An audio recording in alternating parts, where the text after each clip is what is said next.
You were a very great Graham dancer in your day before you took the reins of this company, and I saw you do it.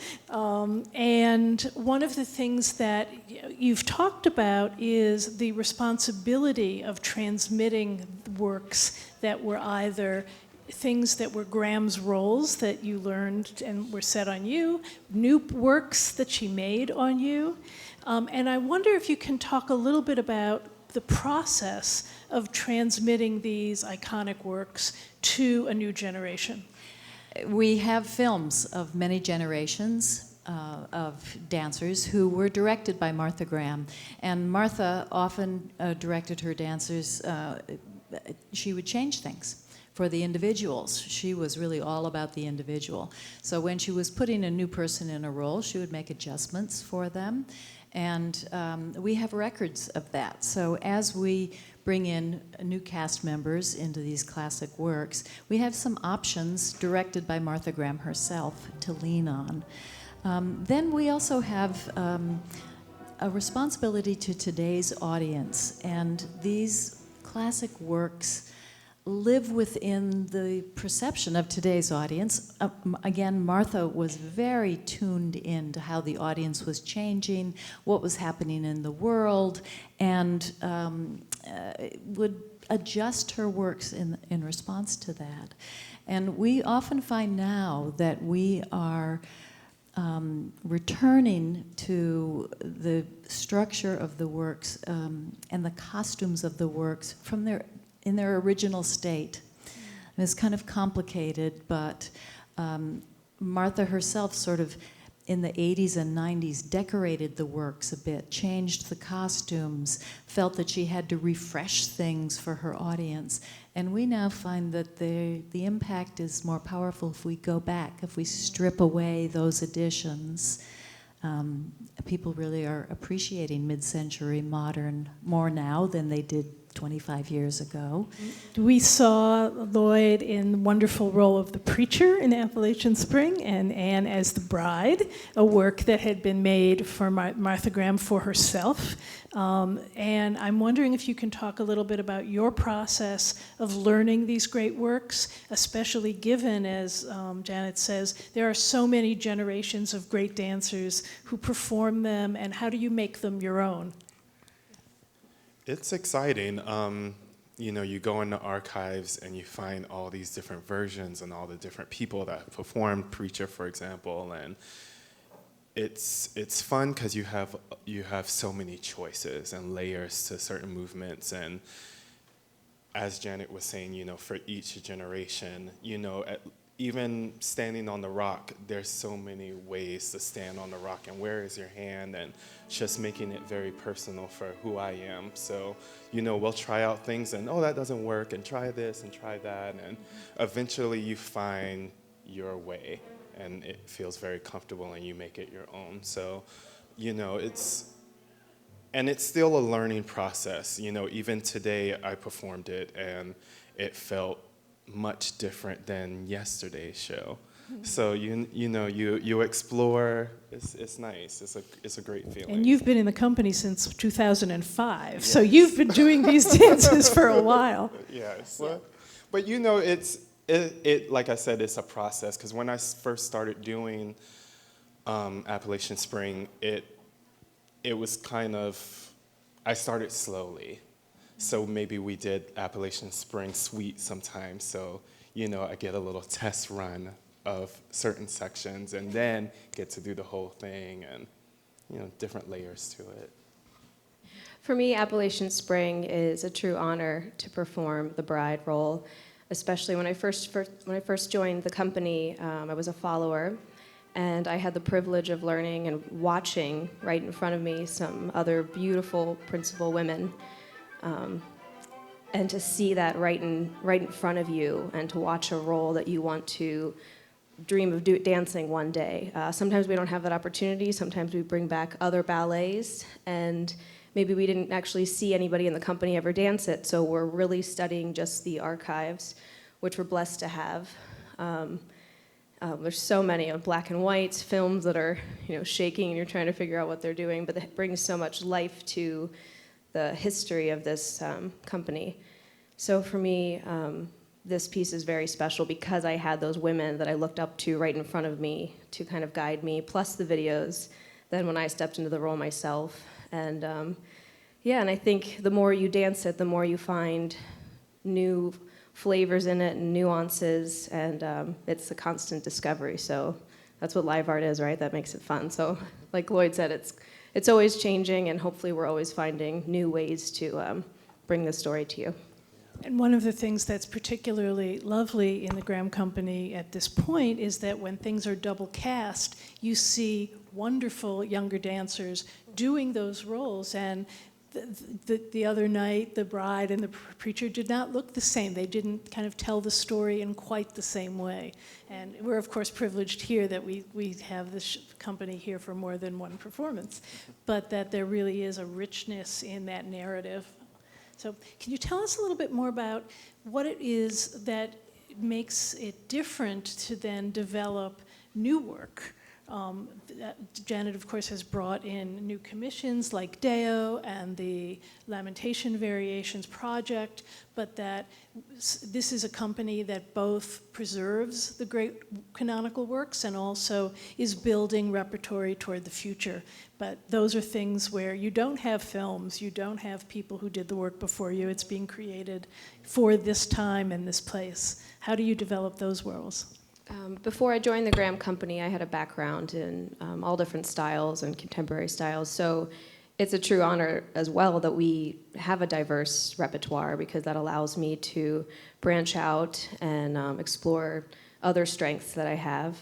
It also makes it challenging because you're trying to stay true to this codified technique that's been developed over years. And so that's a challenge and also a thrill, because it's like you're wearing different hats. I always feel like I'm acting. I get to run off stage and come out and be a totally different person.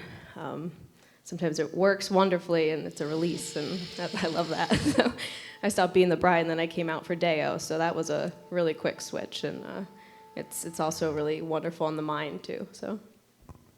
And it's fun to explore. And, you know, the Lamentation Variations, for example, that is connected to Graham, because they have to study lamentation and go off of that. And of course, every choreographer has their different way of moving, and et cetera, but you always find the through line and the connection to Graham. And just that universal language of grief and whatnot, it is a connection. So, you know, Liz Gerring's variation, for example, it's very unlike Graham, but at the same time, you know, there's certain gestures, and it's very meditative to me, and I do feel connected to the Graham legacy.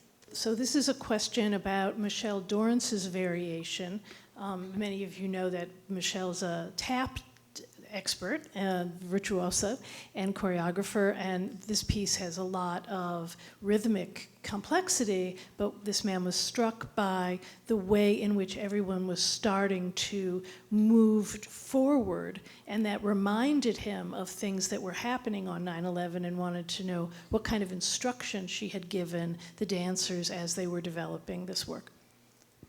Well, when she started her variation, it was around Black Lives Matter and a lot of social injustice going on in America, especially, and especially the opening scene. She just wanted a group of individuals going about their daily lives, because after that you see everybody just break off and they're in their own world.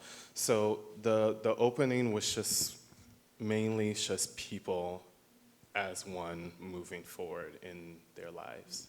Michelle was incredible to work with, by the way. She talked a lot about one of the things that she liked about Graham, connecting with what we were talking about earlier, and choreographers being inspired by Martha, was the way Graham dancers walk.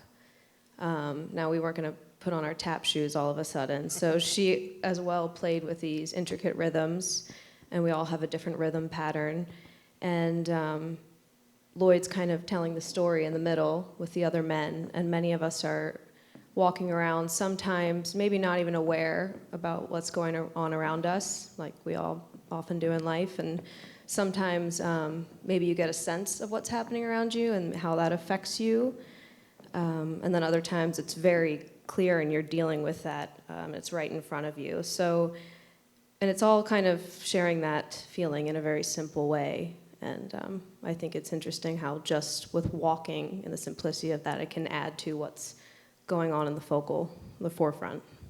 I would also add to Lloyd that most new choreographers that come in to work with us, regardless of their experience or with Graham, I always find that they make a comment about how honored they are to, whether they're an older choreographer and been around and they have some story connected to Martha herself, or a younger choreographer that always just looked up to the technique. I always find that they're really thrilled to be a part of her legacy. Janet, can you tell us a little more about the way the Lamentation Variations developed? You mentioned in your curtain speech that there are now 15 since the project started, and I'm wondering if you now, 15 dances later, see the through line differently, or have there been particular surprises in how these are playing out over time? You know, the real revelation about this was how totally rangy, how bottomless lamentation is, how much can grow out of it. It's really limitless. We've had choreographers who are related to the Graham tradition, such as Lar Lubavitch do a work, and Doug Verone, but we've also had Yvonne Rainer do a work. Yvonne, who just did a total 180 with postmodernism. In fact, when I called her to talk to her, tell her about this, she said, "You want me? Are you crazy?" And Michelle Dorrance. I mean, what we've really been able to do with the Lamentation Variations is ask any choreographer of any stripe to take a look at that film and then just spew out their own choreographic reaction. And we don't say you have to do a Martha Graham technique, you have to do, you know, it's really, we want those diverse voices. And it's what Lloyd is talking about. Somehow they all find a way to be organically tied to our legacy, without, you know, changing their own voice. The Eve Project, which is this program and a focus that the company's had for a two-year cycle about the centennial of women's suffrage in the United States, and also a notion of female empowerment that, of course, Graham very much embodied.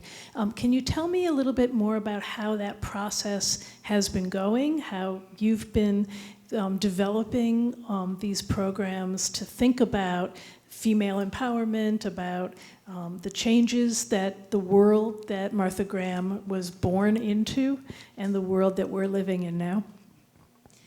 Yes, we decided on this theme 4 or 5 years ago because we wanted to use a lens for, we wanted to feature the works that Martha Graham did that were so revolutionary. The way she presented women on stage was revolutionary.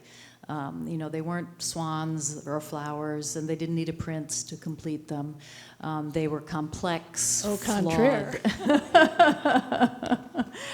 flawed characters, and deeply psychological studies. You know, it was very revolutionary. So the theme on that, in that respect, we wanted to bring those works of Martha's forward, and we wanted to be able to work with some of the top artists in the world who happen to be female, and have their point of view on what's happening today.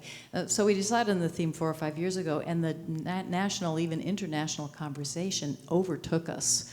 You know, the Me Too movement and all of the discussion of sexuality today and gender really overtook us.